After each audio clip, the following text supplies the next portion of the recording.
देवरानी जिठानी। एक दिन शिवानी और प्रज्ञा रसोई में खाना बना रही होती हैं। तभी प्रज्ञा को रसोई में एक चूहा दिखता है और वो जोर से चिल्ला पड़ती है, दीदी वो देखो चूहा। वो डर के स्लैब पर चढ़ जाती है। अरे चूहा ही तो है, तू तो ऐसे डर रही है जैसे तूने कोई भूत देख लिया हो। कितनी डरपोक है तू भी ना प्रज्ञा। आप ज्यादा हंसो मत दीदी, हर इंसान को किसी ना किसी चीज से डर लगता है। लगता होगा, पर मुझे तो किसी चीज से डर नहीं लगता। मैं तो बहुत बहादुर हूं, पर तू हद कर दी भाई, एक चूहे से डर गई है। एक दिन प्रज्ञा अपने कमरे से बाहर निकल रही होती है और तभी शिवानी उसे पीछे से आकर डरा देती है। प्रज्ञा एकदम से उछल पड़ती है। दीदी ऐसे भी कोई मजाक करता है क्या? अरे जरा अपनी शक्ल तो देख, एकदम बैंगन की तरह नीली पड़ गई है। अरे मेरी देवरानी इतनी बड़ी डरपोक है, मुझे तो पता ही नहीं था। आप ऐसे चौंकाओगे तो कोई भी डरेगा ना। अरे ना, कोई बहाना अब काम नहीं आएगा। आज से ना तुम्हारा नाम है डरपोक प्रज्ञा। शिवानी प्रज्ञा का मजाक उड़ाकर चली जाती है। प्रज्ञा शिवानी की मजाक उड़ाने की आदत से परेशान हो जाती है। जब देखो मेरा मजाक उड़ाती रहती है, इनकी शिकायत तो मम्मी जी से करनी ही पड़ेगी मुझे। प्रज्ञा अपनी सास के पास जाती है और उन्हें सारी बात बताती है कि किस तरह उसकी जेठानी उसके डर का मजाक उड़ाती है।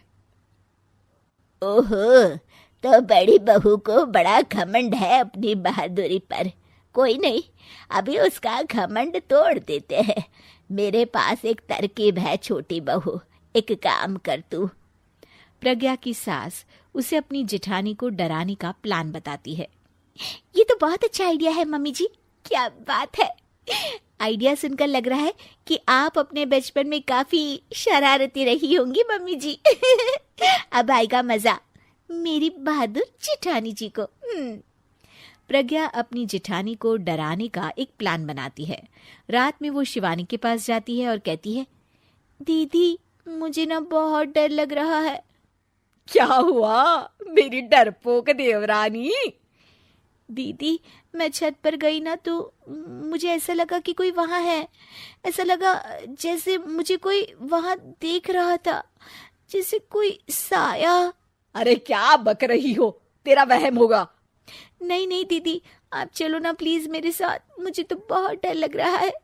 मेरी एक साड़ी सूख रही थी, वही लानी है। प्लीज आप चलिए ना ऊपर मेरे साथ। ओफो, चल। प्रज्ञा शिवानी को बहाने से छत पर ले जाती है और वो उसके पीछे चल रही होती है। ले आ गए हम छत पर, कहाँ है भूत, दिखा, कहीं तो है नहीं।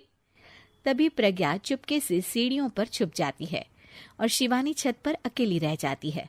अरे प्रज्ञा कहाँ चली गई? प्रज्ञा एकदम से सीढ़ियों का दरवाजा बंद कर देती है। अब शिवानी को डर लगने लगता है। मैं नीचे चली जाती हूँ। लगता है प्रज्ञा भी नीचे ही चली गई है। तभी उसके सामने एक खुले बाल सफेद साड़ी में औरत खड़ी होती है। शिवानी उस औरत को देखकर डर जाती है। हाल तू जलाल तू आई बला को टाल तू, हाल तू जलाल तू आई बला को टाल तू।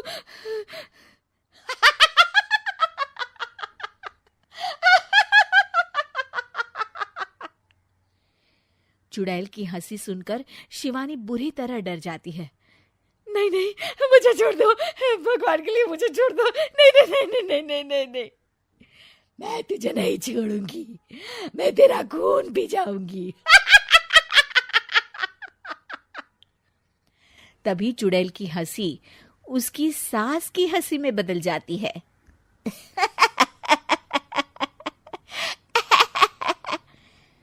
मम्मी जी, ये तो मम्मी जी की आवाज है। शिवानी आंख खोलती है तो सामने उसकी सास चुड़ैल का मेकअप करके खड़ी होती है और प्रज्ञा और उसकी सास जोर जोर से हंस रहे होते हैं। क्यों मेरी बहादुर जेठानी जी, आप तो कहती थी कि आप किसी से नहीं डरती। ये तुमने अच्छा नहीं किया प्रज्ञा। और सासू माँ, आप भी इसके साथ मिलकर। और नहीं तो क्या बहू, तुम अब मेरी छोटी बहू का ऐसे मजाक बनाओगी तो मुझे तो चुड़ैल बनना ही पड़ेगा ना। प्रज्ञा और उसकी सास और जोर जोर से हंसने लगते हैं और शिवानी गुस्से में नीचे चली जाती है।